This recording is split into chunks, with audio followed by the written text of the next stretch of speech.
This channel supports the use of AdBlock. I don't mean to add on to the pile of RWBY criticism videos that already flood the internet, but I'd like to talk about something that most criticisms of the show recognize but don't necessarily go into depth about, and that is the constantly growing cast of the show of RWBY and why it can very often feel like it's already getting too big. There's a lot to talk about here, so let's dive straight into this one. Cue the intro! RWBY is a show that a large amount of people watch, and another large amount of people hate watch it. There are whole communities on the internet that spend time watching the show only to then shit on it. It's a really high effort, low reward kind of endeavor, but even I tend to lean nearer to that latter group because I kind of agree with most of the criticism surrounding the show, and yet I find myself still watching it as it continues to be released. For me, it has mostly been due to the Monty Ohm goodwill that was generated from just the first 4 trailers of the show. That alone tells you just how much draw the work that Monty made has, because despite the fact that his presence in the creative vision of the show has long since turned into a minority slice of the experience, it is still enough to make someone like me power through the show's unforgivingly plentiful, rough patches. Maybe it's because I once heard that Monty was involved in meetings that fleshed out the show's entire story into tens of volumes, and part of me believes that there is still some Monty left in whatever is being made. Maybe it's the fact that the creative current that Monty started had so much initial energy in it that despite the many failings of the show and the many rocks and barriers it has crashed into, that energy hasn't completely dissipated. Let me just pause here and say that it is never a problem to enjoy something that a lot of people say is terrible. That's totally fine. It does not mean that you have a problem. I've always said that you should enjoy what you enjoy and make no excuses for it.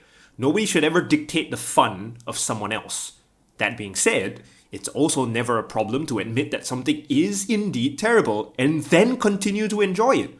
People call them guilty pleasures sometimes, but I think attaching the word guilt in there is absolutely unnecessary. You should never feel guilty for enjoying something. All creative endeavors are naturally polarizing because creativity is naturally subjective. That doesn't mean that there is no such thing as good art and bad art, but let me borrow a nugget of wisdom from, of all places, Kenny vs. Penny. And I think fun is a subjective thing. Well, you're the subject enjoying it, but it's an objective fact that you're having fun. Fascinating. Whatever it is, I'm still watching.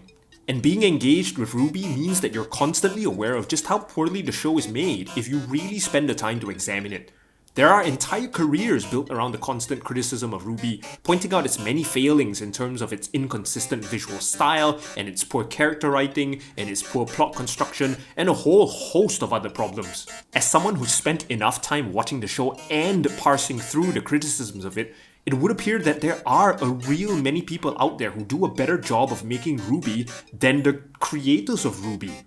This kind of thinking does surround all forms of criticism about all kinds of art, but using it as a defense is also quite redundant. It's akin to saying that movie critics appear to be better at making movies than the movie makers themselves. So why don't you go make a movie then, someone says to the critic. If you're so good at pointing out everything wrong about it, why don't you go do it? If you're having trouble with understanding why that is an inapplicable defense against the criticism of something, then you've already missed the point of the existence of those who make art and those who take a long, hard, analytical look at it in order to examine its merits and flaws. And all this is to say that there are some criticisms of RWBY that have been really consistent across all its different critics and across the show's lengthy existence. RWBY has been in the collective consciousness for about 8 years or more. The Red trailer came out in November 2012, but talk of an original Monty Ohm animation series began way before that trailer dropped. And almost throughout its entire existence, there have been some lingering criticisms of RWBY that have never really gone away or been addressed at all. Some of them are fair, but impossible to resolve. Things like how different the show looks now and how different the fights feel, those are things that are so inherently tied to its original creator that one just has to accept that no one is anywhere near as good at Monty Ohm stuff than Monty Ohm. So naturally, the fights are never going to be quite the same as those in the trailers or in the first 3 seasons of the show, and there's no real point in pointing out those differences in the criticisms of the show. And then there's of course the constant criticism of the show's writing in general, how the plot lines are so convoluted that most of the time they only make sense if you're willing to just roll with the conveniences, how certain plot elements were just completely forgotten entirely. I'm looking at you, Dust storyline. How characters have strange or non-existent developments, and how sometimes it feels like the show's ambition far outstrips its ability. That last statement really shows itself in RWBY's decision to have a massive ensemble cast, and that's what I want to talk about today. Part 1. So many people here! RWBY has a bloated cast. I'll get back to this thought in a moment. I came back from the future to write it here because I didn't know where else to put it. You know that moment when the first Avengers came to theaters and how people thought that having a movie with that many main characters was a nightmare to direct, and how, at the time, Joss Whedon was an insane genius hero for pulling it off? Yeah, I put triple quotations around the word many there because a couple of years later, Age of Ultron came out and there were even more many characters. And then Civil War had even more many, and then Infinity War, and then Endgame.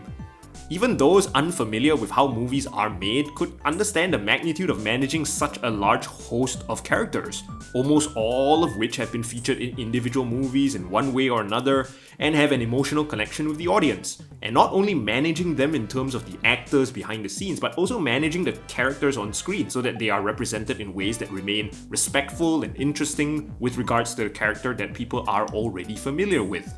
It's a real challenge, and it's one of the reasons why when people talk about the making of those Avengers movies, they often talk about them as something that the directors and producers pulled off, like some sort of magic trick.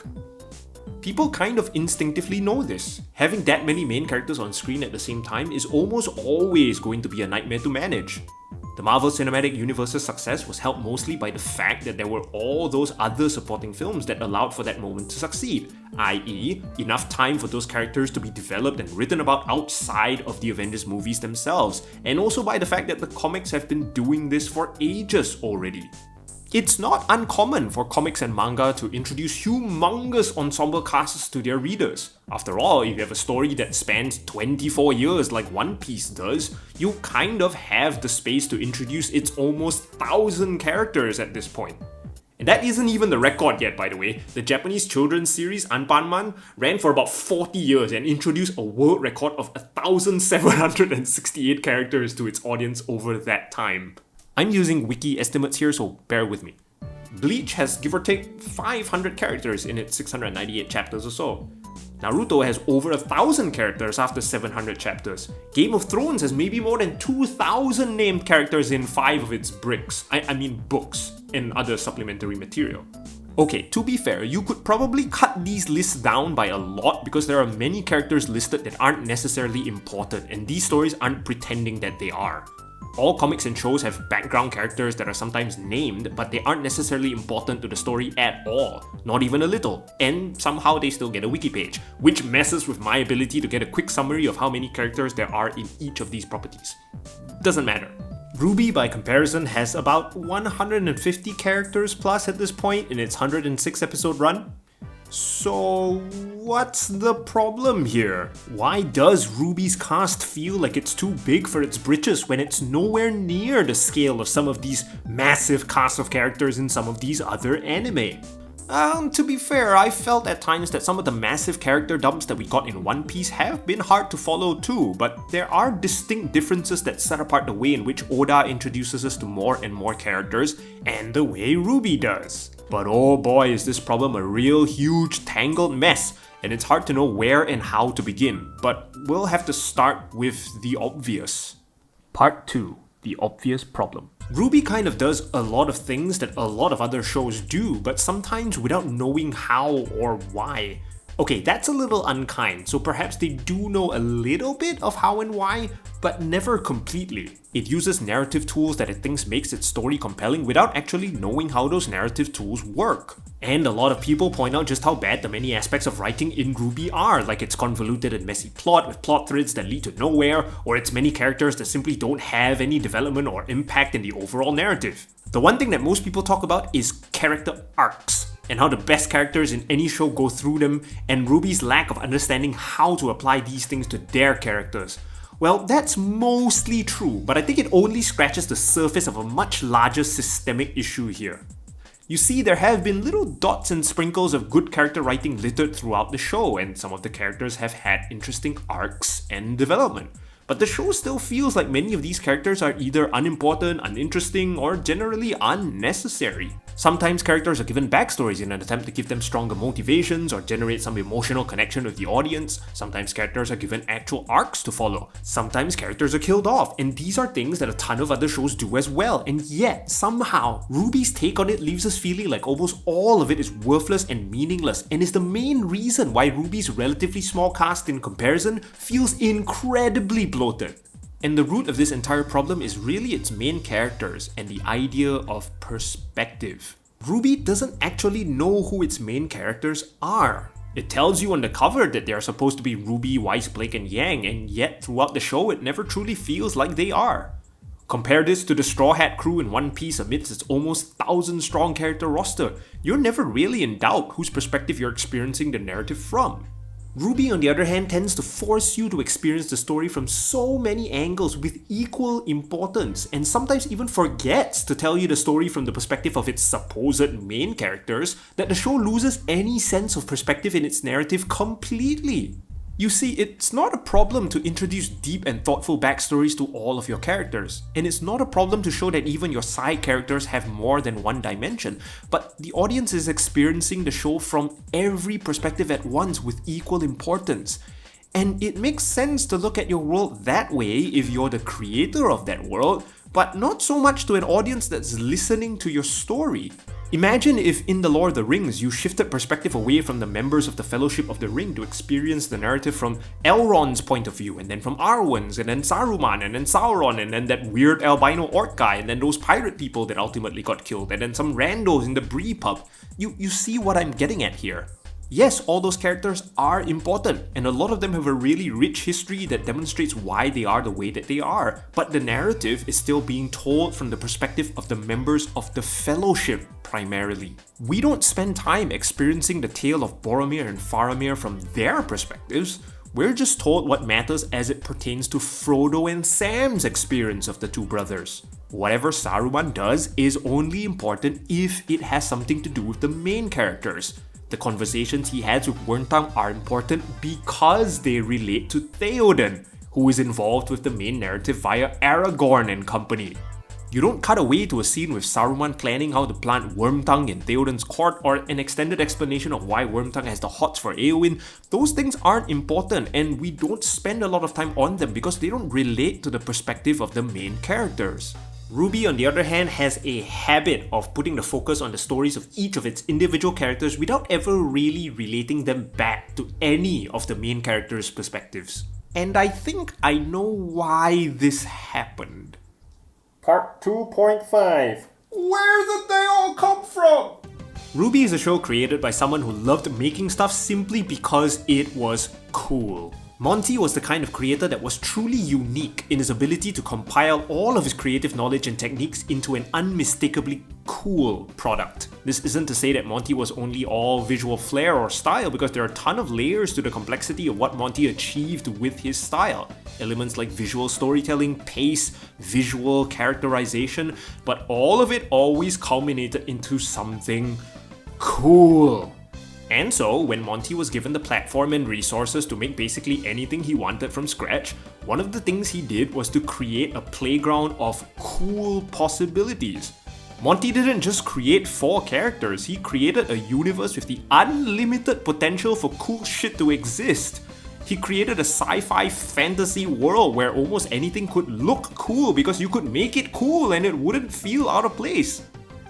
He created a world where people could dress cool, weapons were unique and could transform in cool ways, where magic had all sorts of cool manifestations, where technology was impossibly futuristic and cool. This is basically the best playground in the world for creators like Monty. And so what Monty and the creators of this show did in fact end up doing was continue to create new and interesting and cool stuff in this universe, whether the universe needed it Or not. Because how could you not? You've just invented a world where you can have rifle sides and shotgun gauntlets. You can have anything you want as long as you can imagine it. Grenade launcher hammer, check. Sniper spear, check. Shotgun nunchucks, check. Handbag minigun, fucking check. You can also have any superpower you want. Speed, strength, magnets, lightning, fire, ice. Anything you can imagine, you can make. The problem is, once you spend all of that time playing in your playground and creating all these cool things, it would be a real shame to kind of just, not show anyone. It's kind of like when you sat down in front of your messy box of assorted Lego and you spent time creating something that looked really cool and interesting, and then at the end your mom told you to put it away and you really didn't want to disassemble it and put it back in the box, so you found a space on your shelf to display it for the world to see. Exactly like that. Except the stuff was brand new character designs and the shelf was the show. So you get this scene here in the finale of RWBY Season 2. These are 3 because Velvet doesn't do anything yet, characters that all have unique and distinct weapon designs and semblances probably, and they were literally dropped right into the middle of the final battle without any real introduction to them whatsoever. And you actually experience a ton of the final climax through their perspectives. Yes, we spent almost as much time looking at the end of the season, its most climactic fight moment, through the eyes of these people, just as much as we do through the eyes of our main characters. And once the "oh shit, that's so cool" feeling kind of wears off, a lot of people actually stopped and went, wait, who the fuck are those guys? And why should we care about them? And I personally think that this bit of feedback found its way back to the RWBY creators and it became a little bit of a light bulb moment for them. It probably dawned on the team that they should probably make these actual characters instead of just vehicles for cool shit to happen. Now this didn't take root and show itself immediately, especially with the third volume probably already written with all the setup and plot regarding the fall of Beacon, but it certainly felt like these were lessons that the show had taken to heart. It was now a big no-no to just drop in a bunch of cool characters in the middle of the show without any real story attached to them just because they were cool. This isn't a put your picture on the fridge type of deal, this is a real show here with supposedly real plot and characters and real people with real jobs that help make it real. No more messing about. Put your writer hats on properly now and tell the audience why exactly it is you put that drawing on the fridge. They kind of began doing this right away with all of RWBY's characters. But not the main characters though, because fuck all of them! They took time developing Cinder's gang of people, they gave time to developing Oz and his band, they spent time developing the remaining schmucks of Team Juniper, they even tried their best to make people care about Raven and her band of merry people. And then later they added in the White Fang and their whole business, the Cat family, the Schnee family, the Atlas gang, the Aesops, and the supposedly badass old lady and the Puppet Man. And all of them are given chunks of story that are all meant to make them feel like they aren't just bland and pointless vehicles of coolness. And yet, it still feels like all of it doesn't really matter. Some characters just straight up disappear out of the story and we're told that they're important and to watch out for them in the future, but it doesn't feel at all like they're important even if they really are at the end of the day. Some characters straight up get murderized and we're expected to care a lot because they've been given some backstory or something, and yet most of the time it still feels like we really don't have the will in us to give a fraction of a rat's ass. The cast still feels like it's filled with a bunch of uninteresting, unimportant, and borderline unnecessary fluff characters because at the end of the day, the show is still unsure which perspective matters. It's certainly not the main characters' perspectives, that's for sure. Beginning with Season 4, we start to see the expansion of backstories or plot developments for almost all the characters of RWBY, but through their own perspectives. We see Ren and Nora's backstory, but from their perspective. Now, one could argue that they technically are main characters, but I'm just gonna leave it at that for now. We see the whole saga with the White Fang stuff, but from the perspective of Adam, Ilya, Sienna, Gira, the two weird brothers. We see the characters of Team Bad Mama from the perspective of the members of the team itself, and yes, some of it is tied to Ozpin and all his past misdoings, but then that's just Oz's perspective. And then of course, by the time we get to Atlas, you spend just about as much time seeing the stories of every character introduced there from their own perspective. You don't actually witness the narrative of the Schnee people, through the one main character's perspective that is actually related to them. But instead, you get to experience someone like Whitley having his own little arc in his own context. This is not how you write characters. This is not how you make your side characters or your villains or even your background characters matter. This isn't how you treat your main characters in your story either, because you've essentially tried to make every single character a main character. This isn't the solution to the problem you created when you couldn't stop yourself from making up cool shit in this wonderful playground. Part 3. Writing good characters.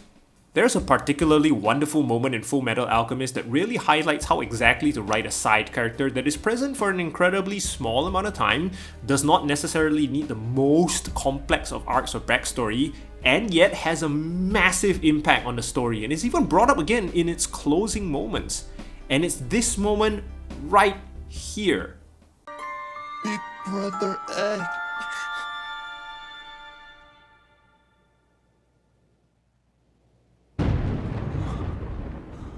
Sorry, I know it's a bit of a sad meme at this point, but it is that way for a very big reason. If you looked at exactly how big the story of Show Tucker was and how deep the characters were in that particular subplot, you realize that there wasn't really much there, but that's because there wasn't much that needed to be. You're given a quick detour to Show and his daughter as part of the Elric's main mission, you're given a quick story of his desperation to achieve some kind of success to maintain his state alchemist status, you're shown a girl and a dog, and you're shown a monstrosity, and you're shown how the Elrics react to all of this. There's some really powerful dialogue where the Elrics confront Show about this, but not much else beyond that. We don't spend time digging deep into the relationship Show has with his little girl, or Show with his wife, or Nina and her mom. We're not shown how they got the dog, and we're certainly not given a full-blown flashback to how Show was a good guy who turned desperate due to a series of unfortunate events. We're not shown exactly what happens to Show later, and that plot thread essentially ends. And yet, the impact that this scene has on the entire story of Full Metal Alchemist is incredibly powerful. Not just because of the realization that dawns on you as you hear the words coming out of the mouth of this monster, but because the side story is experienced from the perspective of the Elrics. And this moment has such a powerful impact on their entire worldview moving forward. This moment could have happened and we could have seen it entirely from Show's perspective, and it could have all the same beats and emotions and shocking moments, but it would have all felt meaningless because it's not a perspective that matters to the story. What makes this moment so powerful is we're seeing the Elrics react to it. We're seeing how this relatively small moment rocks them to their core, and we're seeing how it changes their entire worldview. The moment lingers on not just for the audience, but for the characters themselves, and so when the Elrics bring it up again all the way at the end, all of it makes so much sense because they've carried the emotional weight of that moment with them all this time, just as much as we, the audience, have. This is something that RWBY, after 8 seasons and tons of supplementary material, still doesn't know how to do at all. It doesn't know how to make any of its side characters matter because it doesn't know how to make any of them relate to the main characters and their perspectives. But that's because it doesn't know how to even start with its main characters in the first place. If we think about the real root of this issue, it begins with the fact that the main characters in RWBY aren't really main characters. They don't have any real influence on the direction of the show. It's almost as if the stuff in the world is just happening to them and around them, and they're just doing stuff because stuff needs to be done. This is because the main characters in RWBY don't have any kind of worldview at all. They're kind of like Max in that latest Mad Max movie. I never did watch the earlier ones. But in that movie, Max really isn't a main character at all. He's almost just the cameraman pointing you in the direction of the real characters and the story. The difference is, Mad Max isn't introducing us to a ton of characters constantly, and we don't ever switch to their perspectives halfway through the movie. Circle back to the Elrics for a moment. The Elric brothers have an incredibly powerful and tragic backstory, they have a very clear mission, and they have very distinct personalities. But all of this is culminated in the experience we, the viewers, get in their perspective and how they view the world and what is happening around them. That's the secret ingredient here. It's that these characters have a worldview, and that worldview gets challenged by the plot that goes on around them and the plot that they themselves are involved in. and that worldview grows and changes and matures as we follow along with the story, but it is this view of the world that we are witnessing as we watch the show. We see how the Elric brothers develop their initial worldview about alchemy and how it is the solution to everything, and we see their mostly childish view of the world get challenged by the people they meet along the way. We see that worldview clash when they confront Show Tucker's worldview. We see that worldview evolve as they grow more mature and are forced to deal with more mature situations. We see that worldview sometimes be the thing that carries them through a situation because it is childish, and we also see where that worldview fails. All the side characters eventually influence the worldview of the Elrics in one way or another, and the main villain is set up to basically challenge that worldview. It's a singular, powerful perspective that we experience, and it never forgets that no matter how many side characters it chooses to introduce. And that's why the narrative is so great, and the story is so amazing, and that's why all the side characters matter. And despite the fact that Winry and Scar and even the Führer and Ling are all given interesting stories for themselves, all of it winds up being experienced through the perspective of the main characters. Going back to my Avengers example all the way at the beginning, despite the fact that all the characters are technically main characters, the story of something like Infinity War really only works when it decides to spend time on a singular perspective. Thanos. RWBY doesn't know how to do this. RWBY doesn't know how to make these stories matter from the perspective of its main characters, primarily because it doesn't even know how its main characters view the world. Think about this for a second. What exactly is Ruby Rose's worldview? That she should be good? That she wants to be a huntress? How does any of Ruby's life and history influence the way she views the world? What on earth is Weiss's worldview? That she's a bitch at first and isn't anymore? What is Yang's worldview? Strangely, the one character that actually had a worldview doesn't get to explore any of it, and that's Blake. She starts out with a particularly strong faunus agenda, which does kind of start to explore the way she views the world.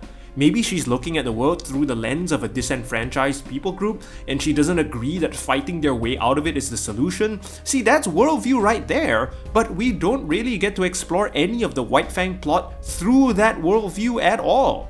Instead, we experience it through all the other faunus characters, and then that plot just ends. So now we're left with a Blake whose worldview no longer matters to the main plot of Oz and Salem's really bad breakup.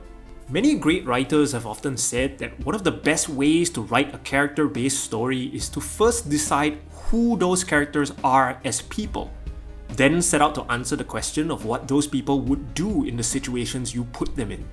It's just like in D&D. You start out by making your character, you decide what traits they have, you decide a quick backstory, and you decide very quickly how they view the world. Then, as the adventure unfolds, you roleplay by deciding what exactly this character would do in the given situations. My character is a little trickster who's really just hanging around this group for funsies. He's not very loyal and is really only in it for himself, but he doesn't want anyone to know that. So when he encounters a blob monster, his first instinct isn't to attack it. It is to hide behind the people in the group but pretend like he's doing something to help. When he finds something, he keeps it to himself first without telling everyone else. When it comes time to make deals, he really only thinks of the benefits to himself before the benefits of the group. But he won't betray the group outright. You see, it's relatively easy to progress through any kind of plot and make it interesting once you've decided who the main characters are as people. You give them a personality, you give them a story, and you give them a worldview. Funnily enough, the people whom we actually get to see some kind of worldview are all the other characters in RWBY. We know what Salem's worldview is, certainly. We even know someone like Hazel's worldview. He doesn't give a shit if the world collapses so long as he can get revenge on Ozpin for the death of his sister. That explains his actions, it explains his alignment with Salem, it explains why he's usually gentle and courteous to everyone except the Ozpin gang. That's great character writing. You've given him a meaningful perspective. And then he dies and all that shit doesn't matter anymore and he's just another fluff character now because none of this relates to the main characters.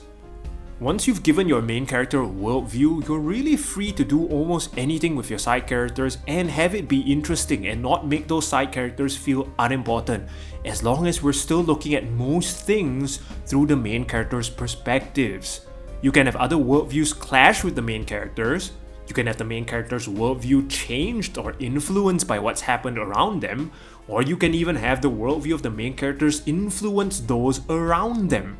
A character can be present for a short period of time and get killed off or ride off into the sunset, but the main impact of that is felt if it has a significant interaction with the main characters and their worldview. So, even if side characters are constantly introduced into the show, and even if their overall impact and weight isn't particularly huge with regards to the main plot, and even if they don't stick around for very long, every single one of them has the potential to be important and memorable if they have a lasting impact on the main characters who are actually present for the entirety of the main narrative. What exactly did the deaths of Penny 1.0 and then Penny 2.0 and 3.0 and then Pyrrha have on any of our main characters? Sure, we see that there are emotional interactions that some of the characters have with Pyrrha, and there's perhaps some lasting trauma some episodes after she's gone, but none of it really means anything because there isn't any real lasting impact here. Jean's worldview isn't changed or matured in any way because he doesn't have one. RWBY, the only person who actually saw that girl get murderized, also doesn't demonstrate any lasting impact from the death of her friends because we actually still don't know what her perspective of the world is. She's just experiencing stuff and rolling with it. RWBY does this constantly with all of its characters, good guys and bad guys. And that's the main reason why its roster constantly feels bloated. It just keeps telling us more and more story through the perspective of all these characters without ever really telling us how it relates to any of the main characters. In effect, making all the characters main characters. It does this because it also doesn't know how to relate anything to its main characters because they aren't actual characters. Cinder's story is experienced through Cinder and only Cinder. Hazel's story is experienced through Hazel and Ozpin.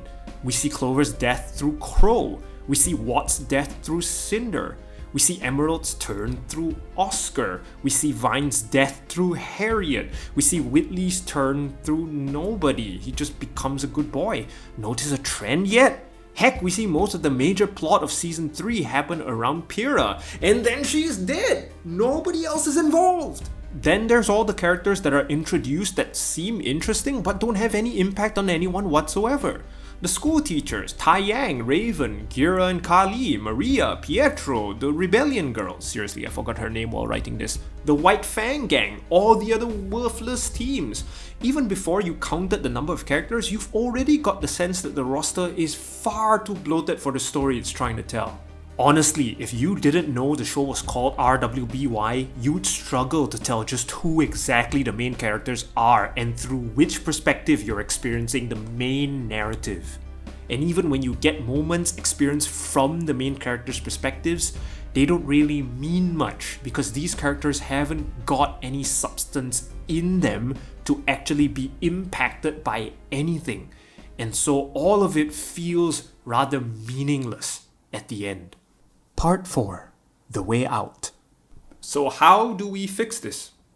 Well, we don't. Guys, it's 8 seasons in. You're over 100 episodes deep and your main characters aren't characters. You're fucked. Thank you. Goodbye. Seriously though, is there a way out of all this for RWBY? Well, yes. You could always, wrap this shit up and start again. The RWBY universe is an endless playground for you to do anything. Anything at all.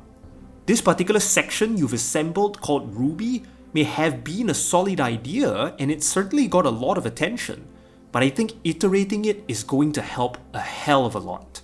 You can't just keep introducing new things into it hoping that will eventually save it.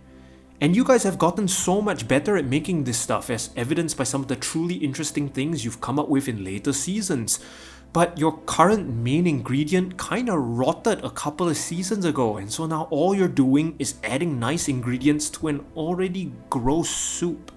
Season 8 was a clear example of this. The Aesops were some of the best characters that the entire show has ever come up with, and their stories were in fact far more interesting than any of the stories the supposed main characters were involved in. Imagine if we had started out with those guys instead. Imagine if day 1 of RWBY had those guys as our main characters. Think of all the potential we could have seen if our main characters were actually characters like these. RWBY needs a fresh start. Take the Lego jet you made 8 years ago off the shelf and dismantle it because you can now make a cooler jet from its parts.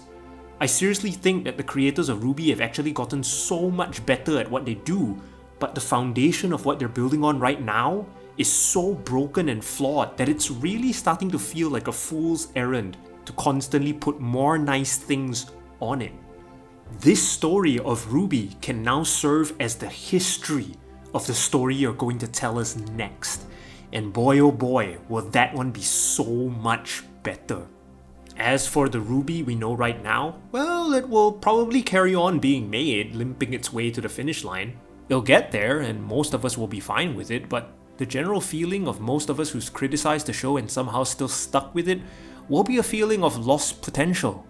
RWBY has the potential to be so many things, and every time it doesn't realize this as it trundles along to its end, it's quite saddening because all of us deep down want what Monty Oum started to be a shining beacon of excellence in his memory.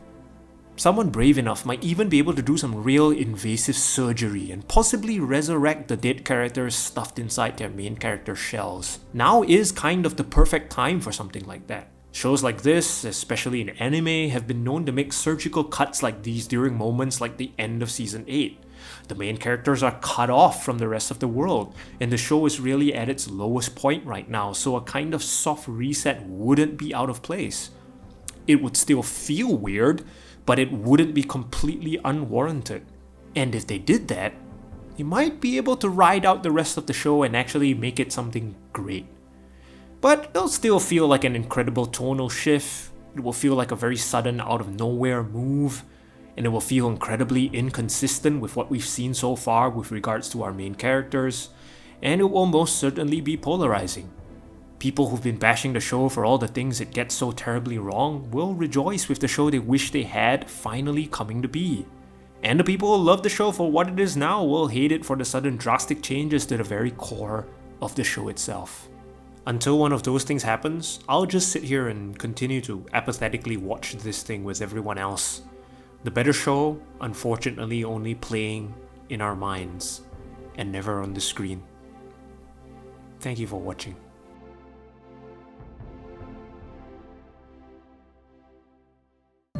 Hey everybody, this video took a lot of time and energy to make, to write and to edit, and there are a ton of clips here that I needed to put together. And if you enjoyed the kind of stuff that I write about, do engage with this video, and you know what that means. Like it, comment on it, share it, subscribe to my channel, click on another video of mine at the end of this one, and hopefully that'll increase the visibility of the stuff that I do. And of course, if you want to support the work I do directly, I actually have an empty Patreon right now, so you can be the first person to be a supporter of this kind of content. Thank you guys, and I'll see you next time.